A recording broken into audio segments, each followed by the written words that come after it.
Yeah.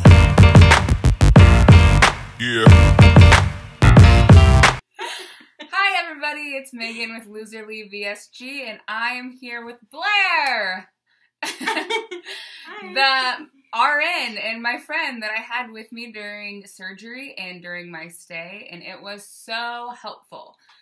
And I've had talked to a lot of people, and they always say, like, thank goodness you had Blair there with you, and I agree.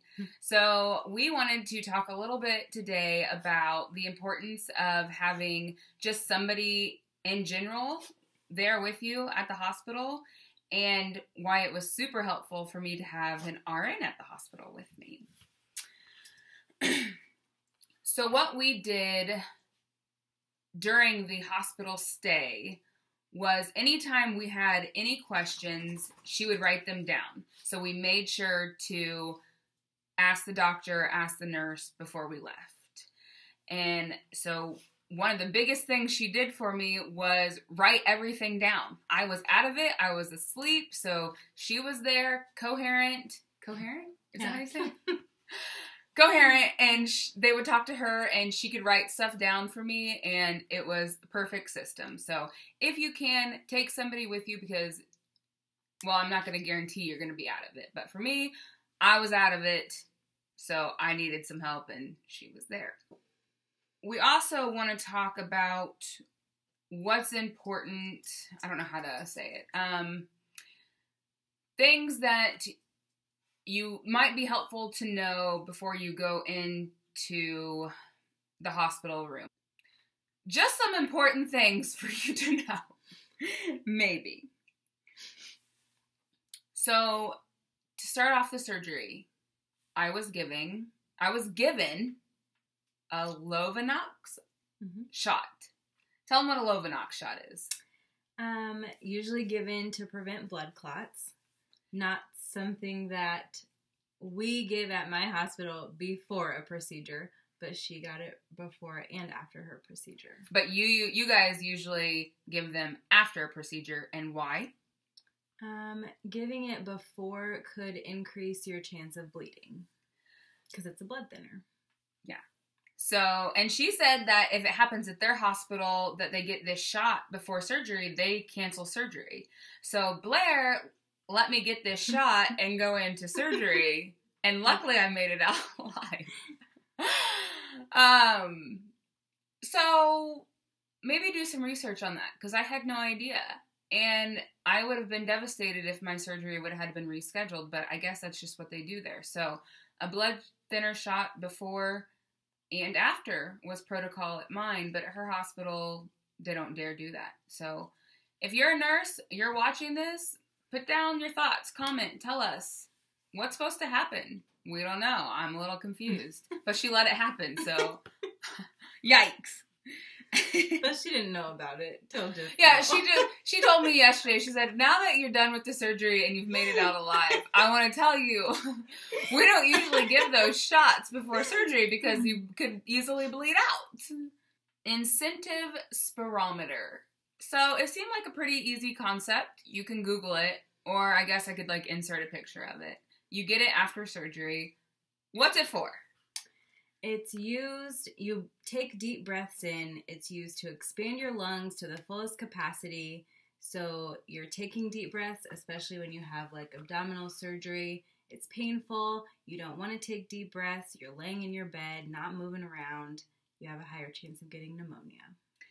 So when they first gave it to me, I thought it was something I blew in, like to make the thing go up, and no, you suck in and you have, they never even told me what I needed to get it to. So how did you figure out? There's a chart. By height and age or something? Mm-hmm. Is that what it is? A chart where? In the package that they threw away, and then I got it out of the trash. Oh. Okay, well, see there, somebody that can chase things out of the trash can when you need them. So she got it, and she told me that I should be making the little ball go up to, I think it was 3,000. It was hard to do that. And I actually took that, I did it at the hospital, and then I took it home with me and did it for an entire week, and I wish I would have kept it into the second week because it really made me breathe in slowly and open up my lungs and made me feel a lot better now I don't have it, and I'm trying to take deep breaths myself, and it hurts, and I just don't want to do it. So keep that if you have it. Use it. Definitely use it. What's SCDS? Feet on feet. SCDs. Those are those things that were on your feet. I know, but what does that mean? Oh, I don't know. We have a list down here. That's what I'm looking at. Compression device. Oh, okay. So I had only seen them for your legs. Me too. And she said that's all that's at her hospital. But during my surgery, they were just on my feet. And of course, with my surgery being on my stomach, I could not bend down to take these things on and off. And when you're supposed to be up, walking and going, every time you get out of bed, you have to get them off. And every time you get back in bed, you got to put them back on. Or at least I had to. Doctor's orders. And I wanted to prevent blood clots. So I didn't ever have anybody come in the room and keep putting them off and on for me. So Blair had to be the one. Every time I got in the bed, she'd put them on. Every time I needed out, she would take them off and help me out of the bed. And then you say, like, what does it say? Sometimes they'd be hooked like, up. remember the tech would put them on, but then she wouldn't turn the machine on and then just leave? Oh, yeah. And I'm like, I think these things are supposed to be moving. And I couldn't see how to turn it on or even, get down to turn them on. That doesn't make any sense. So Blair would come over and turn them on for me. If your surgeon's like mine, I have to keep these on to prevent blood clots, like I said, and you need help bending to get them on. And unfortunately, every time you press the nurse call light, it's not going to happen like you need it to happen. So having somebody in your room that can assist you with that is pretty vital. At least it was for me. Also, speaking of the nurse call light, they didn't even give it to me in the beginning. And so how did we end up? Did you have to go get somebody? Or did they eventually come in and we asked for it? It was like back on the wall. I knew where it was. It was just when you needed it, you couldn't reach it. Right. So make sure, and I was probably out of it, obviously, when I got into the room, so I'm not going to know to ask for that. So if you're not out of it, make sure you ask for your call light and your little remote, or whoever's with you, have them say, make sure she has her call light in her bed, make sure she can push it when she needs it. That's important. Another reason it was really good to have somebody in the room was going for walks. Blair had told me, well, when I first started, the tech would always take me for my walk, and Blair would just tag along for exercise, I guess. But when they started not really responding much, Blair had told me, like, well, at this point, we would just let them go on walks by themselves, or, if they had somebody else to go with them, then they could go on walks, right? Mm-hmm. Because trying to walk, I had to walk with a wheelchair, and so I had an IV in my hand, and so I couldn't push the IV stand. Is that what it's called? I don't know these medical terms. So eventually I just set out, okay, let's go for walks, because I wanted to be going for a walk at least once an hour, at least. And so she'd be in there with me, and we'd be like, let's go. And she'd push my IV stand, I'd push the wheelchair, and we'd just be making rounds. And that's how we passed the time. So having somebody there, I guess I've seen where people just walk and do their IV stand themselves, but I had a pretty jacked up IV stand. I would have been struggling with it in the hallway, not making any progress. So make it easier on yourself. Have somebody else press or push that IV stand, and you push a wheelchair, or just walk if you want to. Whatever you can do. Helpful. When I woke up, hold on real quick. Another good thing, Blair was in the room. My dad tried to lie to me, I think, and tell me that when the first thing I said when I woke up was, could you guys quiet it down?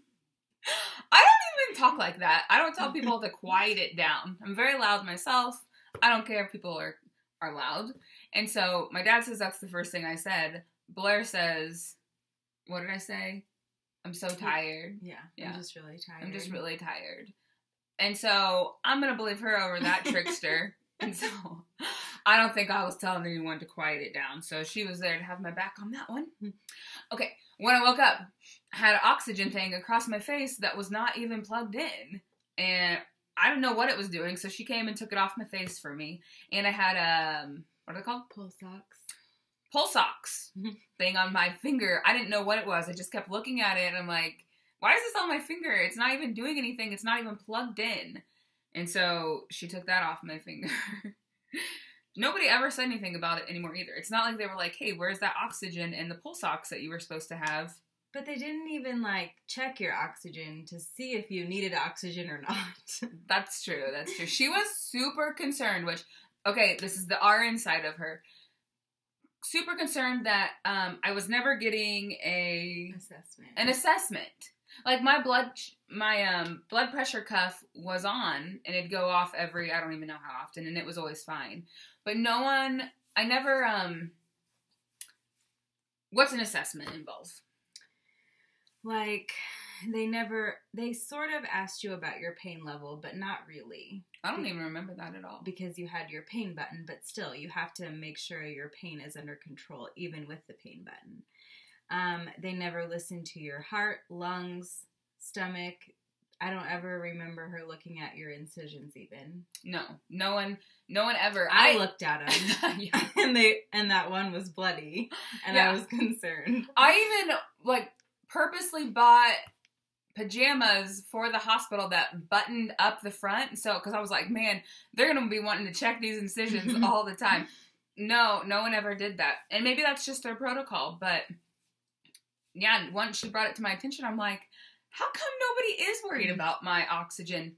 Even though they did send somebody in to give me a breathing treatment that I did not need. But they would have known that if I would have had an assessment done and they could have seen my oxygen level. So yeah, I never got any of that checked, and I'm sure that you can, like, ask for that, right? Like, can someone assess me? It should just be automatic, but yeah, my incisions are fine, I think, but there was one at the end, which it was really bloody the entire time, but it was really bloody at the end, which I've already told the story, but nobody wanted to mess with it or clean it up or anything. So also, you can, if you're not a real vocal person, which I am most of the time, but if I don't know what I'm talking about, like medical-wise, I don't say much. I do question, like, why this, I don't want that. But, having somebody there who could help you vocalize and ask questions and demand things. My mom did a little bit of that, too. Like, she told the lady, like, you are going to clean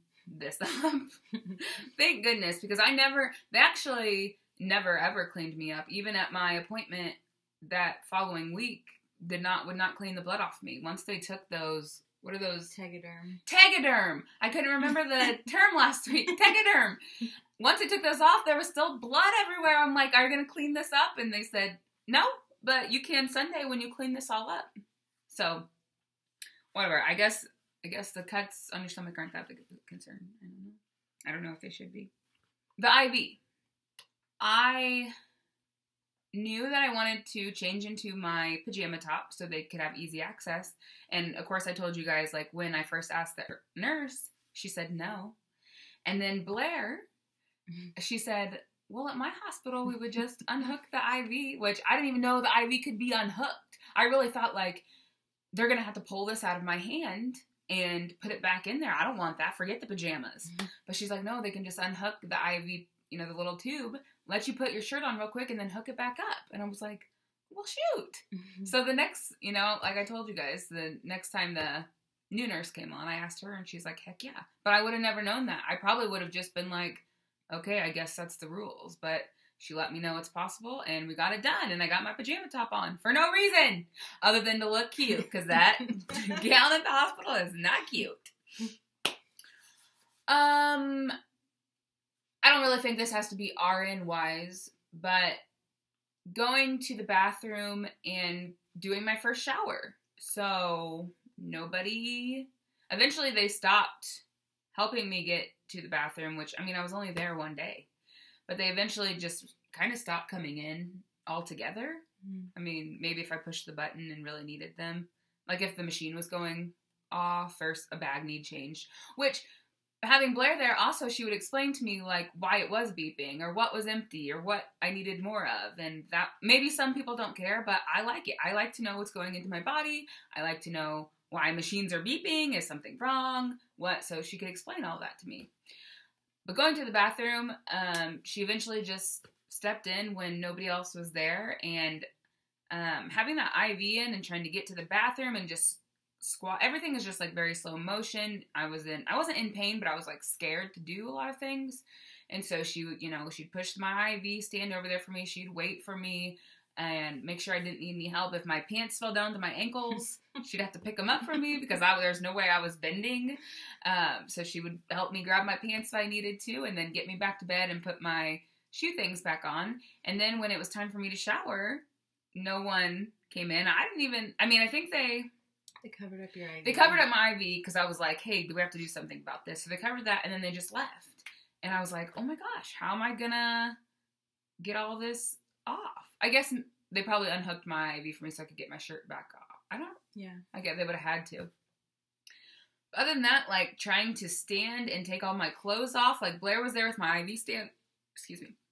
She took my top for me. When I took my pants off, she took my pants for me. And she made, when I got in there, we took the curtains and she made sure the IV stand was far enough back and everything was safe, and got me my towel when I needed it. And I mean, they could have paid her. She was doing a job, and when I was telling other people this story, someone had said, well, maybe it's because they knew that she was in there. Not that they necessarily knew she was an RN, but they just knew she was in there. Mm-hmm. And to me, I don't know, since you're a nurse and she does the same stuff at her hospital. She works like on the floor I would have been on, right? Mm-hmm. Like, she helps people after they have surgery and they stay there.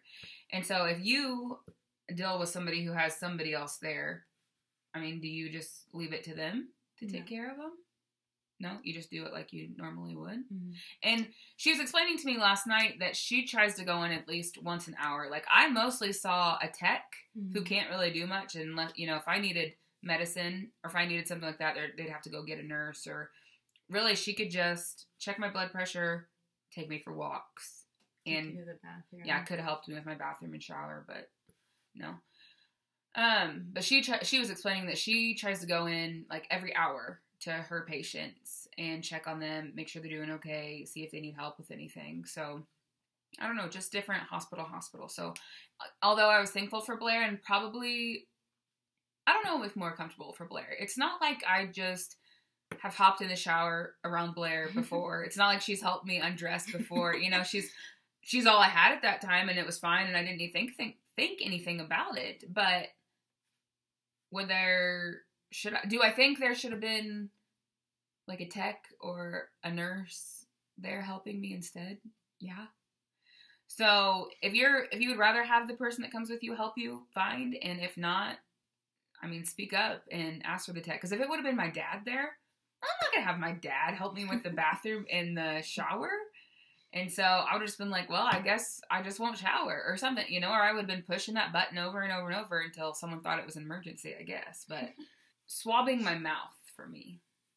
It seems like a simple task, like I would be able to do it, but since I was so out of it, especially in the beginning, and my mouth was so dry, she'd be there, she'd be opening my packs for me, and she even like swabbed my mouth. I remember just being like, and she was just swab my mouth. I'm like, get up here in my gums, get down here, get my tongue, like just tell me, just get it all, and she did it. So that was super helpful. My dad said, man, Blair, I'm really thankful for Blair. She was just really getting it. And I was like, what do you mean? And he said that doctor came out to update us on your surgery. And Blair's first question was, did you get the picture of that stomach? She knew I wanted the picture of that stomach, and she made sure. And what did he say? How did he respond? Yeah, he kind of laughed. Did he laugh? Yeah. I don't know. That surgeon's like pretty serious. I don't know. So she got him to laugh. That's pretty sweet. But yeah, she was like, get that picture of that stomach. So I got it. Thank goodness. Let's talk about discharge. So if someone's ready for discharge, what does that look like? Like, what's your role in that? All that. So the doctor will put discharge orders in. The nurse will be notified. It's probably different at every hospital, but like our hospital, the pharmacy looks over your medications, and basically you just take out the IV, pack up all your stuff, and then the nurse will go over the paperwork and all that stuff with you guys. So do you ever have it where somebody requests, like, I want a list of all the medicines that I've been given today or during my stay here, and you can do that? Mm-hmm. Do you guys scan the bracelets? Yeah. Every time a med's given? And so on that list... You scan the bracelet, you scan the med. It tells exactly what time you were given, what you were given, all of that. So before I found out that this was all just a package deal, no matter if I took things or not, or if I stayed 2 nights or not, she had this big list going of everything they would give me and everything I declined and all my questions and all that. So at the end of it, my discharge, I don't know. I felt bad for being discharged. Like, I had done something wrong for needing discharged. So she had told me, well, make sure to ask them for the list of stuff they've given you while you're here. And I was like, oh, that's a good idea. I mean, we have a list, but we can compare it. And it did not go smooth. And they gave me, I think I've already talked about this, but they gave me a list, and it was, I had Blair look at it because at the time I was ready to go. I saw scribbles on it, and so I handed over to her. And since she had been making the list of everything that I took, I knew she would have a good idea too. So she looked at it, and she noticed it was all wrong.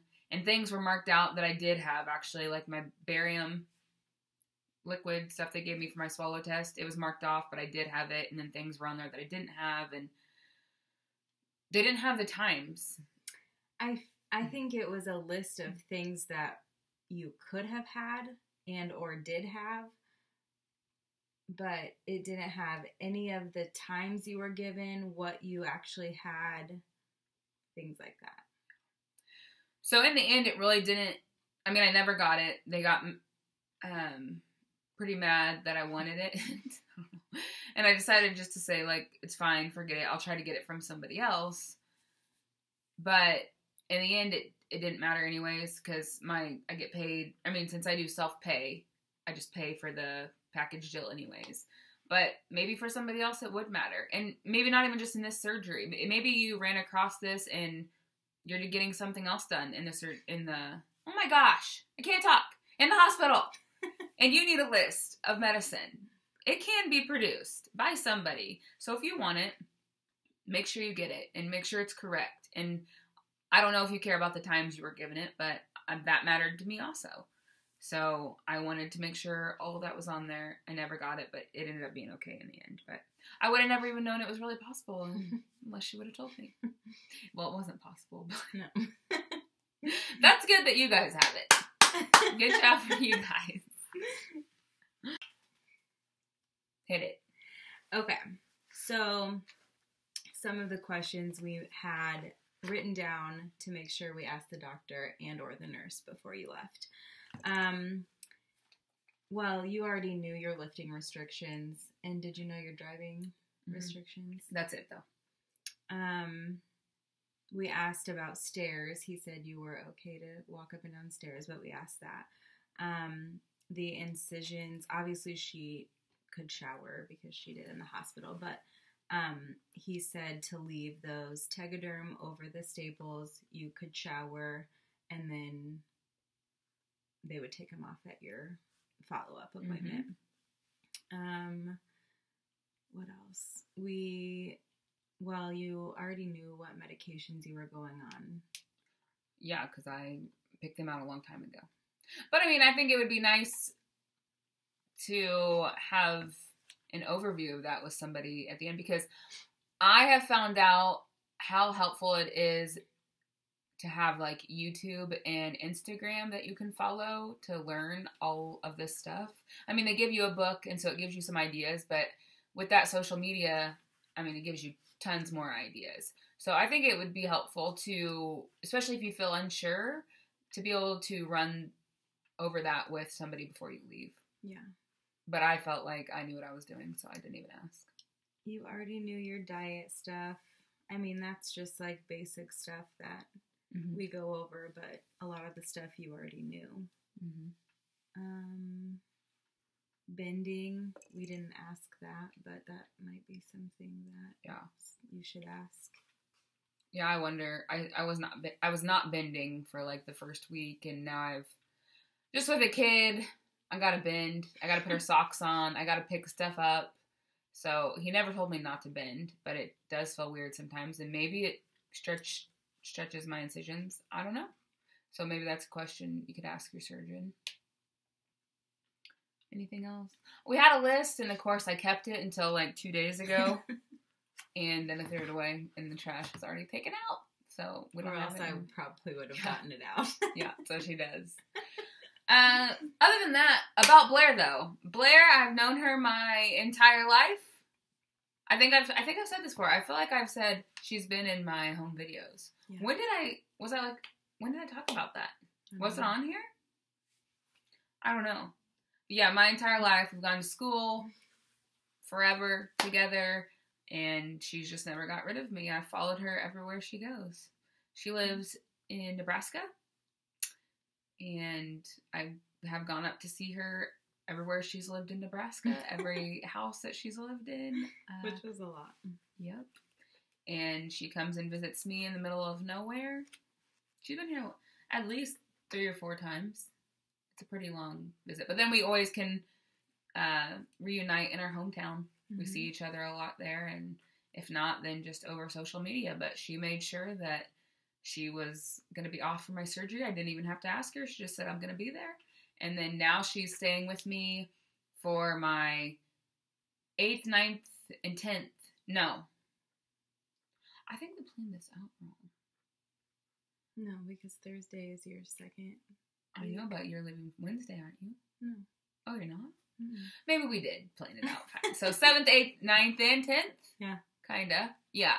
Because I can't lift until, this Thursday. So she's here to help lift my kid when I need to take her to daycare and get her in and out of cars and in and off the pot and maybe in and out of the crib. Who knows? So she is here being my muscle for me, and I'm just feeding her good food.